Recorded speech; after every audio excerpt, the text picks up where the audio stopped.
اللہ اکبر اللہ اکبر لا الہ الا اللہ اللہ اکبر وللہ الحمد اللہ اکبر لا الہ الا اللہ اکبر وللہ الحمد اللہ اکبر لا الہ الا اللہ اکبر وللہ الحمد الحمد للہ نحمده ونستعینه ونستغفره ونؤمن به ونتوکل علیہ ونعوذ باللہ من شرور انفسنا ومن سیئات اعمالنا من يهد الله فلا مضل له ومن يضلل فلا هادي له ونشهد أن لا إله إلا الله وحده لا شريك له ونشهد أن سيدنا ومولانا محمدا عبده ورسوله صلى الله تعالى عليه وعلى آله وأصحابه وبارك وسلم تسليما كثيرا أما بعد فقد قال الله تعالى في القرآن المجيد والفرقان الحميد فأعوذ بالله من الشيطان الرجيم بسم الله الرحمن الرحيم فلما بلغ معه السعي قال يا بني إني أرى في المنام أني أذبحك فانظر ماذا ترى قال يا أبت فعل ما تؤمر ستجدني إن شاء الله من الصابرين فلما أسلما وتله للجبين وناديناه أن يا إبراهيم قد صدقت الرؤيا إنا كذلك نجزي المحسنين إن هذا لهو البلاء المبين وفديناه بذبح عظيم صدق الله مولانا العظيم معزز سامعین کرام، بزرگوں اور دوستو، آج عید الاضحیٰ کے مبارک دن کے اندر ہم اور آپ یہاں پر جمع ہیں۔ یہ عید کا دن خوشیوں کا دن ہے، اور اس خوشی کی اتنی اہمیت ہے کہ نبی کریم صلی اللہ علیہ وسلم نے ارشاد فرمایا کہ تم عید کے دن روزہ مت رکھو، کیونکہ یہ کھانے پینے کا دن ہے، یہ خوشی کا دن ہے۔ اللہ کے رسول صلی اللہ علیہ وسلم مکہ سے ہجرت کر کے جب مدینہ المنورہ تشریف لے گئے تو وہاں کے لوگوں کو دیکھا کہ وہ 2 دنوں میں کچھ خوشیاں مناتے ہیں۔ آپ صلی اللہ علیہ وسلم نے ان سے سوال کیا، ما هذان اليومان، یہ کون سے 2 دن ہیں؟ تو انہوں نے بتلایا کہ ہم ان 2 دنوں کے اندر خوشی مناتے ہیں۔ اللہ کے رسول صلی اللہ علیہ وسلم نے ارشاد فرمایا کہ اللہ تبارک و تعالی نے تمہیں اس سے بہتر 2 دن عطا فرمائے ہیں خوشی منانے کے واسطے، اور وہ یوم الفطر اور یوم الاضحیٰ ہے۔ اسلام کے اندر یہ جو 2 عیدیں ہیں، دونوں عیدوں کا تعلق اسلام کے بنیادی ارکان سے ہے۔ عید الفطر رمضان کے روزوں کے ادا کرنے کے بعد منائی جاتی ہے، اور عید الاضحیٰ جو آج منائی جا رہی ہے، یہ اسلام کا ایک اہم رکن حج بیت اللہ کی تکمیل کے فوراً بعد یہ عید منائی جاتی ہے۔ دنیا کے اندر جتنی قومیں ہیں، ہر قوم میں کسی نہ کسی انداز میں عیدیں موجود ہیں، خوشی منانے کے اسباب ہیں، خوشی منانے کے طریقے موجود ہیں۔ ان کے جتنے بھی تہوار ہیں، جتنی بھی عیدیں ہیں، ہر عید کی بنیاد گزشتہ کے کسی واقعے پر، کسی شخصیت کے اوپر، یا کسی ملک کے نام پر عید منائی جاتی ہے۔ یہ صرف اور صرف اسلام کی خصوصیت ہے کہ اسلام نے اس کی بنیاد کسی شخصیت کے اوپر یا کسی ایسے ہی واقعے کے اوپر نہیں رکھا، بلکہ اس کی بنیاد عبادتوں کے اوپر رکھا کہ انسان عبادتوں سے فارغ ہو اور پھر اس کے بعد خوشی منائے۔ اور ہماری یہ جو عید ہے دیگر قوموں کی عید سے اس اعتبار سے بھی الگ ہے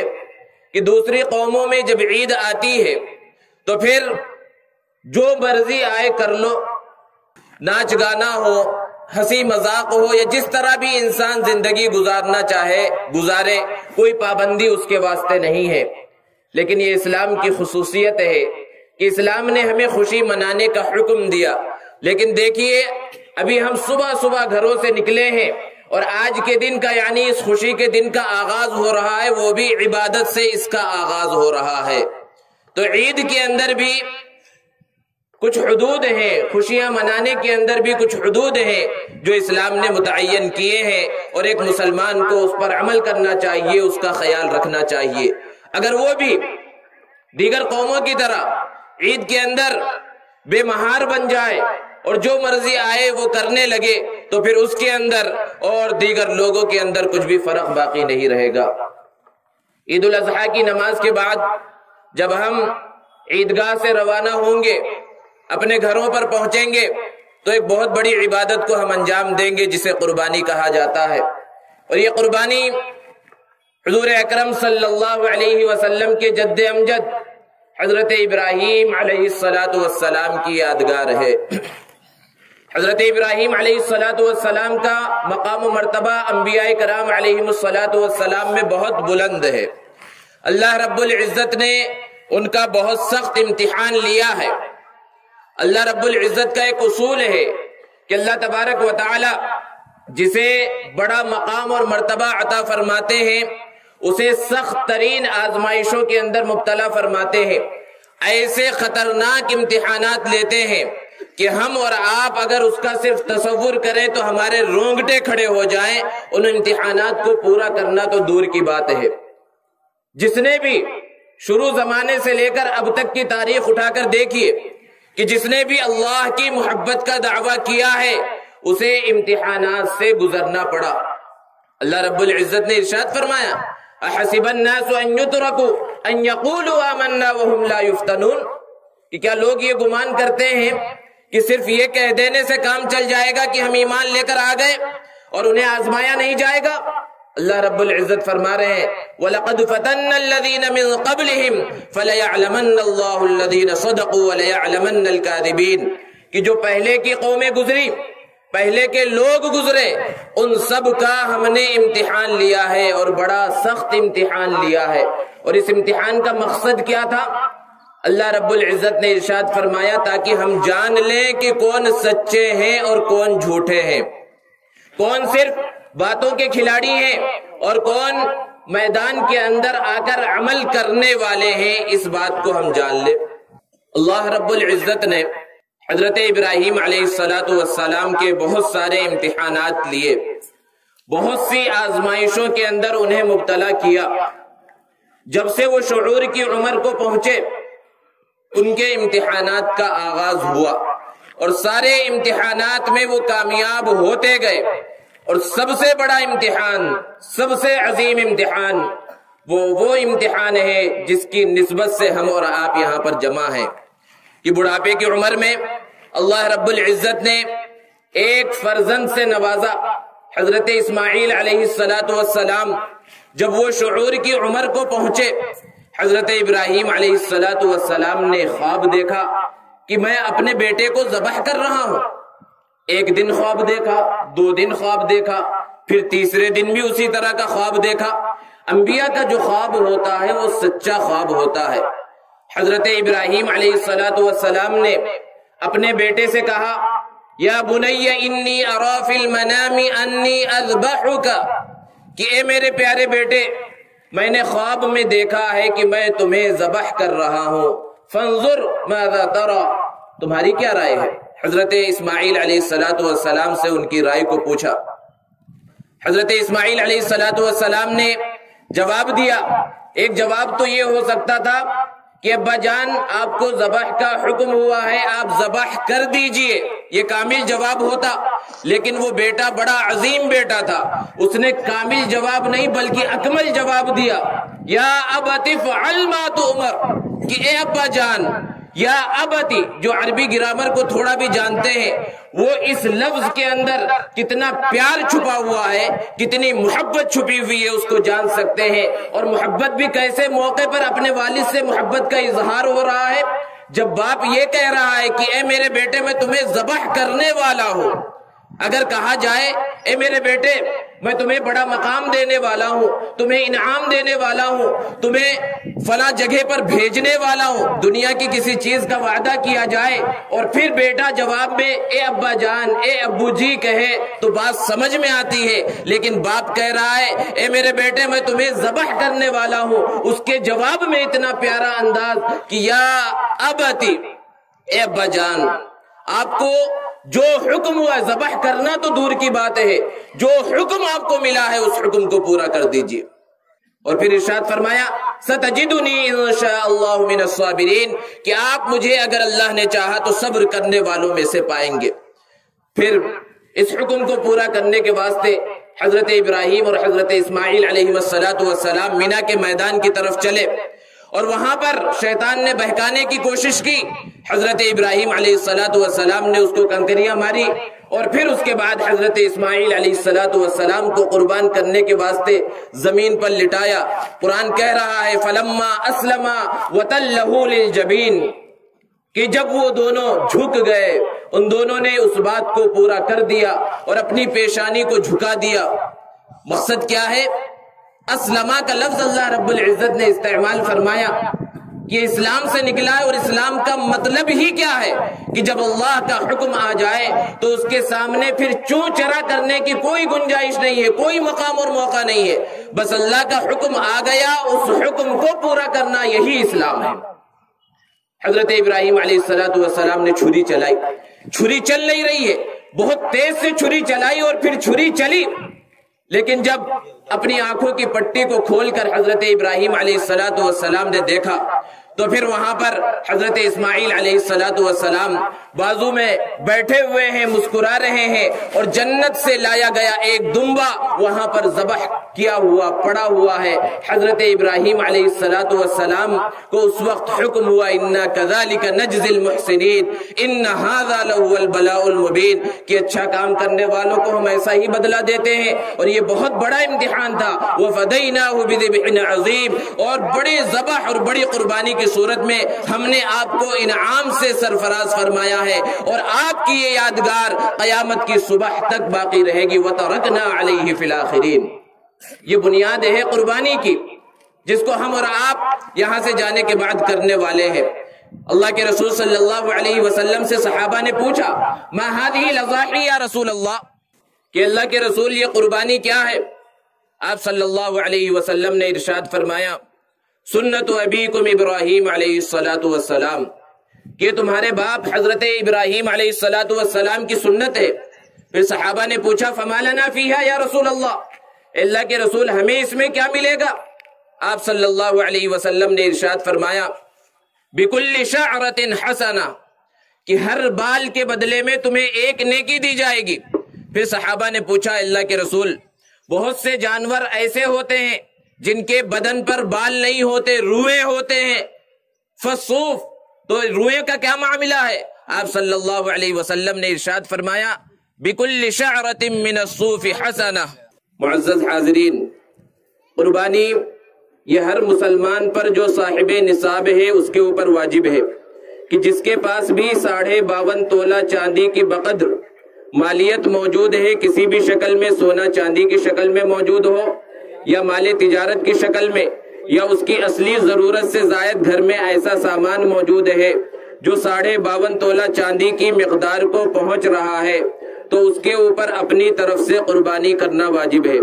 52.5 تولہ چاندی آج کے ریٹ کے اعتبار سے 22-23 ہزار روپے ہوتے ہیں۔ اگر یہ کسی کے پاس بھی موجود ہیں، ایام نحر یعنی عید الاضحیٰ کے جو ایام ہیں، قربانی کے جو ایام ہیں، ان ایام میں کسی کے پاس بھی جو بھی شخص بالغ ہے، چاہے مرد ہو یا عورت، اگر اس کے پاس اتنی رقم موجود ہے تو اس کے لیے اپنی طرف سے قربانی کرنا ضروری ہے، واجب ہے۔ قربانی کے بارے میں بہت سارے مسائل ہیں، مختصر انداز میں ان مسائل کا یہاں پر تذکرہ کیا جاتا ہے کہ اللہ کے رسول صلی اللہ علیہ وسلم مدینہ جب تشریف لے گئے تو ہر سال آپ صلی اللہ علیہ وسلم قربانی کیا کرتے تھے، صحابہ کرام رضوان اللہ تعالی علیہ مجمعین قربانی کیا کرتے تھے۔ آپ صلی اللہ علیہ وسلم کی ازواج مطہرات بھی قربانی کیا کرتی تھی۔ حضرت فاطمہ الزہرا رضی اللہ تعالی عنہا سے اللہ کے رسول صلی اللہ علیہ وسلم نے ارشاد فرمایا تھا کہ اپنی قربانی کے پاس کھڑی رہو، کیونکہ اس کے خون کو زمین پر گرنے سے پہلے اللہ رب العزت قبول فرما لیتے ہیں۔ تو اس لیے مستحب یہ ہے کہ جب ہم قربانی کریں تو اگر ممکن ہو اور گھر میں قربانی کی جا رہی ہو تو جس کی قربانی ہے وہ قربانی کے پاس موجود رہے۔ اور قربانی کی جو دعا ہے کہ پہلے یہ آیت کریمہ پڑھ لی جائے، انی وجہت وجہی للذی فطر السماوات والارض حنیفا وما انا من المشرکین، پھر اس کے بعد ان صلاتی ونسکی ومحیای ومماتی للہ رب العالمین، پھر اس کے بعد اللہم منک ولک، یہ کہنے کے بعد بسم اللہ اللہ اکبر کہہ کر جانور کو ذبح کرے۔ سب سے اصل چیز یہ بسم اللہ اللہ اکبر کہنا ہی ہے۔ پھر جانور کو ذبح کرنے کے بعد دعا پڑھے، اللہم تقبلہ منی کما تقبلت من خلیلک ابراہیم علیہ السلام وحبیبک محمد صلی اللہ علیہ وسلم۔ اگر قربانی اپنی جانب سے ہے تو اس انداز میں دعا پڑھے، اور اگر کسی دوسرے کی قربانی ہے اور کوئی دوسرا شخص ذبح کر رہا ہے تو منی کے بجائے وہاں پر اس شخص کا یا جتنے لوگ اس جانور کے اندر شریک ہیں ان سب کا نام لے کر جانور کو ذبح کرے۔ جانور کو جب ذبح کر لیا گیا، گوشت کو کاٹ لیا گیا، تو اس کے بعد جرم کا اور کھال کا مسئلہ ہے، اس کو اپنے مصرف میں استعمال کیا جا سکتا ہے، یعنی اس کی کوئی چیز بنا کر خود استعمال کر سکتے ہیں، لیکن اس کی قیمت کو بیچ کر قیمت کو استعمال کرنا درست نہیں، اس کو صدقہ کر دینا واجب ہے۔ اسی طرح قصاب کی اجرت کے اندر بھی کھال کو دینا جائز نہیں ہے۔ یہ زکوٰۃ کے جو مستحقین ہیں وہی چرم قربانی کے بھی مستحقین ہیں، اس کا خیال رکھنا چاہیے۔ اور پھر گوشت کو 3 حصوں میں تقسیم کرنا مناسب ہے کہ 3 حصے کیے جائیں، پہلا حصہ اپنے لیے رکھ لیا جائے اور ایک حصہ رشتہ داروں کے لیے رکھا جائے اور ایک حصہ غربا کے اندر تقسیم کر دیا جائے۔ قربانی کے اندر اصل چیز اللہ رب العزت نے جو بیان فرمائی وہ ہے تقوی اور اخلاص۔ اللہ نے ارشاد فرمایا لن ینال اللہ لحومها ولا دماؤها ولكن يناله التقوى منكم، کہ اللہ رب العزت کے پاس قربانی کا نہ تو گوشت پہنچتا ہے اور نہ خون پہنچتا ہے اور نہ اللہ کو اس کی ضرورت ہے، ولیکن ینالہ التقوی منکم، تمہارے دلوں کا جو تقوی ہے وہ اللہ رب العزت کے پاس پہنچتا ہے۔ اور اس جانور کا خون زمین پر گرنے سے پہلے اللہ رب العزت قبول فرما لیتے ہیں۔ یہ سب اس وقت ہوگا جب خالص اللہ کی رضا کے واسطے قربانی کی جائے۔ اگر مقصد کچھ دوسرا ہو، نام و نمود ہو، ریاکاری ہو، شہرت ہو یا صرف گوشت کھانا مقصد ہو تو ایسے قربانی کا کوئی فائدہ نہیں۔ فقہا نے بیان فرمایا کہ اگر بڑا جانور جس میں 7 لوگ شریک ہوتے ہیں، اگر کوئی ایک شخص ایسا ہے جس کی نیت خالص نہیں ہے بلکہ وہ صرف گوشت حاصل کرنے کے واسطے قربانی کے اندر شریک ہوا ہے تو سارے لوگوں کی قربانی خراب ہو جاتی ہے۔ اس لیے نیتوں کو درست کر لیں، گوشت تو ملنے ہی والا ہے۔ یہ اس امت محمدیہ کے اوپر اللہ رب العزت کی خصوصیت ہے کہ قربانی کا حکم دیا، جانور کو ذبح کرنے کا حکم دیا، وہ جانور اللہ کی بارگاہ میں قبول بھی ہوگا، ایک ایک بال کا ثواب بھی ملنے والا ہے، اور پھر اس کے بعد وہ گوشت ہم استعمال بھی کر سکتے ہیں۔ یہ اللہ رب العزت کا فضل ہے، اللہ کا کرم ہے۔ اسلام ہمیں پاکی اور صفائی کا حکم دیتا ہے۔ اللہ کے رسول صلی اللہ علیہ وسلم نے ارشاد فرمایا الطہور شطر الایمان، کہ پاکی آدھا ایمان ہے۔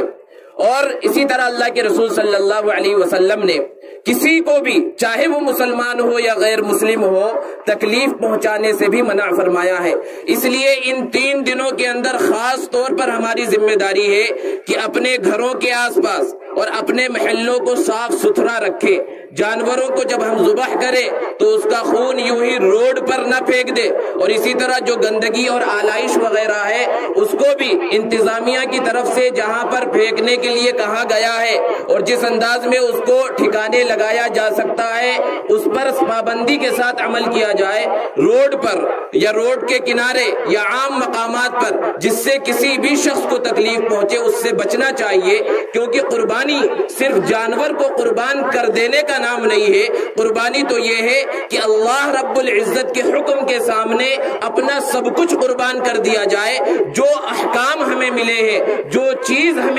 جس چیز کا ہمیں حکم دیا گیا ہے اس چیز پر ہم عمل کریں، یہ اصل قربانی ہے اور یہ قربانی کا سبق ہمیں ملتا ہے۔ اسی طرح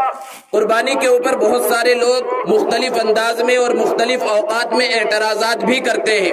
اور خصوصاً جیسے آج کا ماحول ہے کہ کیرلا کے اندر بہت ہی اس صدی کا سب سے بڑا سیلاب آیا ہوا ہے، سینکڑوں لوگ مر چکے ہیں اور لاکھوں گھر تباہ و برباد ہو چکے ہیں، سب لوگ پریشانی میں ہیں۔ اس لیے بہت سے ملحد اور لبرل طبقہ جو نام سے مسلمان بھی ہے، وہ مسلمانوں کو مختلف پلیٹ فارم سے یہ ترغیب دے رہے ہیں کہ اس سال قربانی کرنے کے بجائے اپنے ان غریب مسلمانوں اور غریب جو لوگ ہیں اور جو کیرلا کے سیلاب کے اندر متاثر ہوئے ہیں، ان کے گھر تباہ و برباد ہوئے ہیں، خود جانور قربان کرنے کے بجائے وہاں پر اپنی رقم کو بھیجا جائے، یہ سراسر بے دینی ہے۔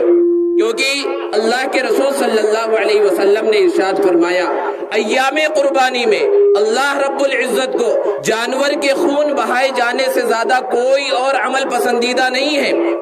اس کا یہ مطلب نہیں کہ اسلام کسی کی مدد کرنے سے روکتا ہے۔ مسلمان کی تو شان یہ ہے کہ وہ ہر موقع پر قربانی دے، اصل قربانی یہ ہے جو ہمیں ان ایام میں کرنا ہے، اور اس سے بڑی قربانی کہ ہر مقام پر مسلمان اگر اللہ نے اسے استطاعت دی ہے تو ایسے جو متاثر لوگ ہیں ان کی بھی مدد کی جائے، لیکن قربانی کو چھوڑ کر مدد کرنا اور قربانی کو چھوڑ کر اپنی رقم کو وہاں بھجوانا یہ کسی بھی حال میں جائز نہیں ہے، اور قربانی نہ کرنے کا جو گناہ ہے وہ گناہ سر پر باقی رہے گا، چاہے لاکھوں روپے خرچ کر دیے جائیں۔ اللہ کے رسول صلی اللہ علیہ وسلم نے ارشاد فرمایا، من وجد سعۃ لأن یضحی فلم یضحی فلا یقربن مصلانا، کہ جس کو اللہ رب العزت نے استطاعت دی ہو قربانی کرنے کی، اس کے باوجود وہ قربانی نہیں کر رہا ہے تو وہ ہمارے عیدگاہ کے اندر نہ آئے۔ عیدگاہ میں کون لوگ آتے ہیں؟ مسلمان آتے ہیں، گویا کہ اس کا اسلام کامل اور مکمل نہیں ہے۔ اسی طرح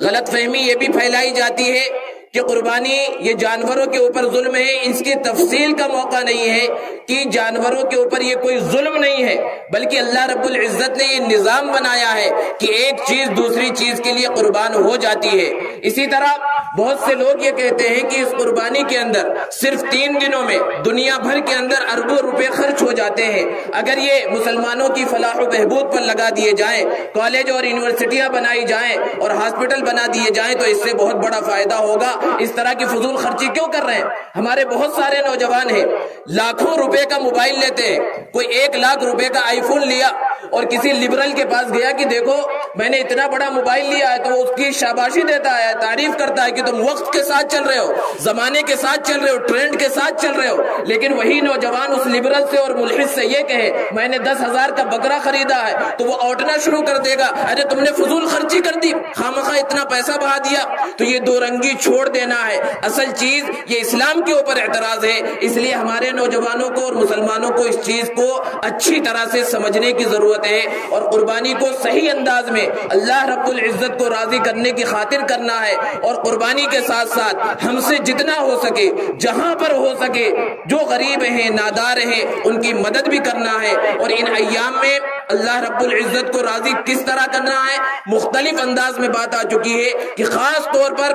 صفائی ستھرائی کا خیال رکھنا ہے۔ ہر سال ایسا ہوتا ہے کہ غیر مسلم حضرات کی طرف سے شکایت آتی ہے کہ جہاں جہاں مسلمان ہیں انہوں نے جانوروں کو ذبح کیا اور اس انداز میں گندگی کو ادھر ادھر پھینک دیا جس سے بیماریاں پھیل رہی ہیں۔ تو یہ خود مسلمانوں کی ذمہ داری ہے، ہماری اور آپ کی ذمہ داری ہے کہ اپنے علاقوں کو، اپنی گلیوں کو، اپنے محلے کو اچھی طرح سے صاف رکھیں۔ جو حضرات ابھی تک بھی عیدگاہ میں نہیں پہنچے ان سے گزارش ہے جلد از جلد عیدگاہ میں پہنچ جائیں، صرف چند منٹ باقی رہ گئے ہیں، اب عید کی نماز جو ہے اس کا آغاز ہوگا۔ عید کی نماز کا طریقہ آپ حضرات ایک بار سن لیں کہ سب سے پہلے نیت کرنی ہے، اور نیت کہا جاتا ہے اصل میں دل کے ارادے کو۔ آپ حضرات اپنے گھروں سے عیدگاہ کے اندر نماز پڑھنے کے واسطے تشریف لائے ہیں، یہی آپ کی نیت ہے کہ 2 رکعت عید الاضحیٰ کی واجب نماز اس امام کے پیچھے پڑھنا ہے، یہی آپ کی نیت ہے۔ اس عید کی نماز کے اندر 6 زائد تکبیریں کہی جائیں گی، کوئی اذان نہیں ہوگی، کوئی اقامت نہیں ہوگی۔ سب سے پہلے تکبیر تحریمہ امام کہے گا، پھر اس کے بعد ثنا پڑھی جائے گی، سارے لوگ ثنا پڑھیں گے، پھر اس کے بعد 3 تکبیریں کہی جائیں گی، تینوں تکبیروں میں ہاتھوں کو کانوں تک اٹھایا جائے گا، پہلی 2 تکبیر میں ہاتھ کو کان تک اٹھا کر چھوڑ دیا جائے گا، اور تیسری تکبیر میں ہاتھوں کو کانوں تک اٹھانے کے بعد باندھ لیا جائے گا، اور پھر سورہ فاتحہ اور سورت پڑھی جائے گی، اور پہلی رکعت عام نمازوں کی طرح مکمل کی جائے گی۔ پھر دوسری رکعت کا آغاز ہوگا، سورہ فاتحہ اور سورت پڑھی جائے گی، اور پھر رکوع سے پہلے 4 تکبیریں کہی جائیں گی۔ 3 یہ تکبیریں عید الاضحیٰ کی زائد تکبیریں ہیں، اس میں تینوں تکبیروں کے اندر ہاتھوں کو کانوں تک اٹھا کر چھوڑ دیا جائے گا، اور چوتھی تکبیر یہ رکوع کی تکبیر ہے، ہاتھ کو کانوں تک اٹھائے بغیر اللہ اکبر کہہ کر رکوع کے اندر چلے جائیں گے، اور پھر عام نمازوں کی طرح اس نماز کو مکمل کیا جائے گا۔ پھر اس کے بعد خطبہ ہوگا، خطبے کے اندر بھی آپ حضرات شریک ہو۔ اب آپ حضرات سے گزارش ہے کہ سفید